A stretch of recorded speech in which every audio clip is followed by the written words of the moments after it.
Hi friends, welcome back to my channel Pushpaji kitchen. ఈరోజు మనము ఓ మంచి క్రిస్పీ అండ్ టేస్టీ దోశ రెసిపీని చేయబోతున్నాము. పిల్లలు ఎప్పుడైనా సడన్గా దోశ చేసి పెట్టమంటే అప్పుడు ఇంట్లో టైంకి పిండి కూడా ఉండదు. మరి అలాంటప్పుడు ఈ విధంగా అప్పటికప్పుడు దోశ చేసి పెట్టండి. చాలా టేస్టీగా క్రిస్పీగా హోటల్లో తిన్నట్టుగా ఉంటుంది. అప్పుడు పిల్లలు కూడా హ్యాపీగా ఫీల్ అవుతారు. వాళ్ళు చేయమన్నది చేస్తే వాళ్ళు చాలా సంతోషిస్తారు కదా. మరి ఈ దోశ చేసుకోవటానికి ముందుగా పావు కప్పు వరకు పెరుగు తీసుకొని ఓ బౌల్లో వేసుకొని గడ్డలు లేకుండా చక్కగా ఇలా బీట్ చేసుకోవాలి. ఆ తర్వాత కొన్ని నీళ్లు వేసి ఈ విధంగా సల్లలాగా చేసి తీసుకోవాలి. అంటే బటర్ మిల్క్ లాగా చేయాలన్నట్టు.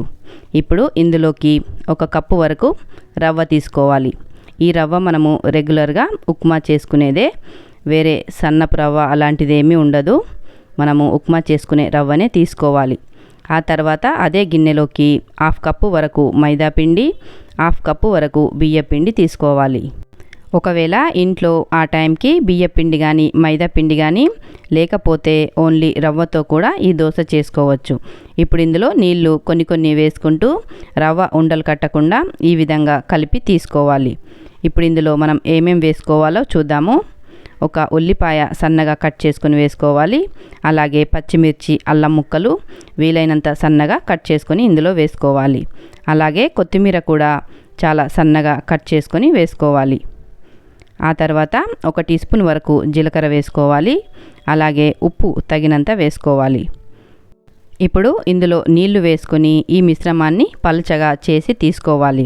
అయితే ఈ దోశకి మనకి ఈ బెటర్ పలుచగా ఉండాలి. అప్పుడే మనకి దోశలు క్రిస్పీగా వస్తాయి. చూస్తున్నారు కదా వీడియోలో, ఈ విధంగా పలుచగా ఉండాలి. అంటే బటర్ మిల్క్ లాగా ఉండాలన్నట్టు. ఇలా కలిపిన మిశ్రమాన్ని మూత పెట్టేసి ఒక 5 నిమిషాలు పక్కనుంచుకోవాలి. ఈలోపు మనము చట్నీ చేసుకుందాము. చట్నీ కోసము మిక్సర్ జార్ తీసుకొని అందులోకి ఒక కప్పు వరకు పచ్చి కొబ్బరి ముక్కలు వేసుకోవాలి. అలాగే కారానికి తగ్గట్టు 5-6 పచ్చిమిర్చీలు, అలాగే కొత్తిమీర, 5-6 ఎల్లిపాయలు, ఒక చిన్న అల్లం ముక్క వేసుకోవాలి.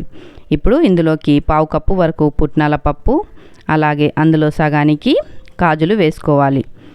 కాజులు ఒక 25 వరకు ఉంటాయి. ఇలా పావు కప్పులో సగానికి వేసుకోవాలి. ఉప్పు తగినంత వేసుకొని ముందుగా నీళ్లు వేయకుండా ఒకసారి మిక్సీ పట్టి తీసుకోవాలి. చూస్తున్నారు కదా, ఈ విధంగా మిక్సీ పట్టి తీసుకున్న తర్వాత ఇందులోకి నీళ్లు కొన్ని వేసుకుంటూ మెత్తగా ఈ చట్నీని మిక్సీ పట్టి తీసుకోవాలి. ఇక్కడ మన చట్నీ అయితే రెడీ అయిపోయింది. చూస్తున్నారు కదా, ఈ విధంగా చక్కగా మెత్తగా ఈ చట్నీని మిక్సీ పట్టేసుకోవాలి. ఇప్పుడు మనము ఈ చట్నీకి తాలింపు వేసుకుందాము. స్టవ్ ఆన్ చేసుకొని ఒక గిన్నె పెట్టుకొని అందులో ఒక టేబుల్ స్పూన్ వరకు ఆయిల్ వేసుకోవాలి. ఆయిల్ బాగా వేడైన తర్వాత హాఫ్ టీ స్పూన్ వరకు ఆవాలు, అలాగే పావు టీ స్పూన్ వరకు జీలకర్ర, అలాగే ఒక టీ స్పూన్ వరకు మినప్పప్పు, హాఫ్ టీ స్పూన్ వరకు శనగపప్పు వేసుకొని కొద్దిగా ఫ్రై చేసుకోవాలి. ఆ తర్వాత 4-5 ఎండుమిరపకాయలు వేసుకోవాలి. ఇప్పుడు ఇందులోకి కరివేపాకు వేసుకొని చక్కగా ఫ్రై చేసుకోవాలి. ఇలా కరివేపాకు చక్కగా ఫ్రై అయిపోయిన తర్వాత స్టవ్ ఆఫ్ చేసుకోవాలి. కాస్త చల్లారిన తర్వాత మనం ముందుగా మిక్సీ పట్టి ఉంచుకున్న చట్నీని వేసుకోవాలి. వేడి మీద చట్నీ వేసుకుంటే అది అడుక్కు అంటుకుంటుంది. అందుకని కాస్త చల్లారిన తర్వాత చట్నీ వేసుకొని చక్కగా కలిపేసుకోవాలి. ఇక చట్నీ అయితే రెడీ అయిపోయింది. ఇప్పుడు మనం దోశ వేసుకుందాము. దానికోసం స్టవ్ ఆన్ చేసుకొని దోశ పెనం పెట్టేసుకొని దానిపైన ఒక చుక్క వరకు నూనె వేసుకోవాలి. ఇలా టిష్యూ పేపర్తో కానీ లేదా కాటన్ క్లాత్తో కానీ చక్కగా తుడిచేసి ఆ తర్వాత రవ్వ మిశ్రమాన్ని వేసుకోవాలి. చూస్తున్నారు కదా వీడియోలో, మామూలు దోశలాగా కాకుండా ఈ రవ్వ దోశకి ఇలా గరిటెతో పోసుకోవాలి. వీడియోలో చూపించినట్టు మనకి పెనం పైన అంతటా ఎక్కడైతే గ్యాప్ ఉంటుందో ఆ గ్యాప్లో ఈ విధంగా గరిటెతోటి చక్కగా ఈ దోశ మిశ్రమాన్ని వేసుకోవాలి. ఇలా దోశ వేసుకున్న తర్వాత అంచుల వెంబడి టీ స్పూన్ తోటి ఈ విధంగా నూనె వేసుకోవాలి. అంచులకే కాకుండా మధ్యలో కూడా కాస్త నూనె వేసుకోవాలి. ఇలా నూనె వేసిన తర్వాత ముందుగా హై ఫ్లేమ్లో 1 నిమిషం పాటు కాల్చిన తర్వాత లో ఫ్లేమ్లో పెట్టేసుకొని పెనాన్ని ఈ విధంగా అటు ఇటు తిప్పుతూ చక్కగా ఇలా గోల్డెన్ కలర్ వచ్చేంత వరకు కాల్చి తీసుకోవాలి. చూస్తున్నారు కదా వీడియోలో, ఇలా పైన గోల్డెన్ కలర్ వచ్చిందంటే మనకి దోశ రెడీ అయిపోయిందని అర్థం. ఈ రవ్వ దోశ కాల్చుకోవటానికి కాస్త టైం పడుతుంది. నిదానంగా ఈ దోశని చక్కగా ఇలా గోల్డెన్ కలర్ వచ్చిన తర్వాత మనము ఇంకో పక్కకి తిప్పుకోవాలి. చూడండి, ఈ దోశ తీసేటప్పుడు కూడా కాస్త జాగ్రత్తగా తీసుకోవాలి, లేదంటే ఆ దోశ విరిగిపోతుంది.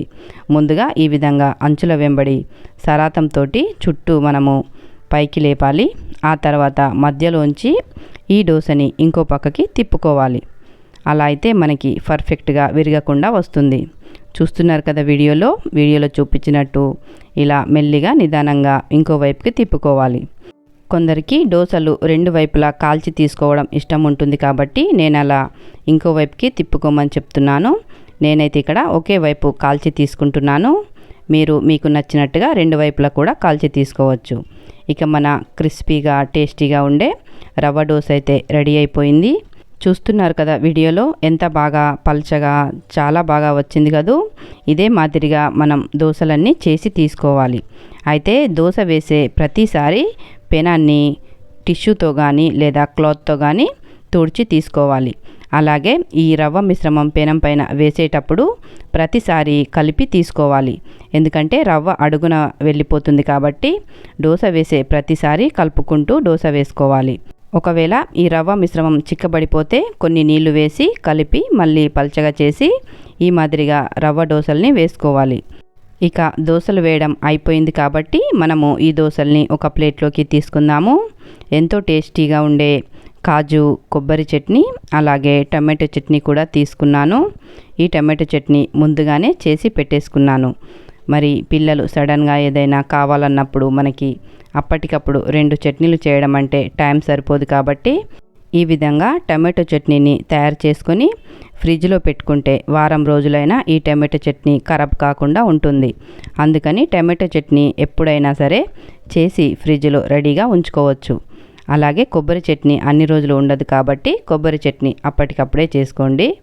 ఈ రవ్వ దోశలోకి కొబ్బరి కాజు చట్నీ చాలా బాగుంటుంది. ఈ విధంగా కొబ్బరిలో కాజులు వేసి చేసుకుంటే మనకి అచ్చం హోటల్లో తిన్నట్టుగానే టేస్ట్ వస్తుంది.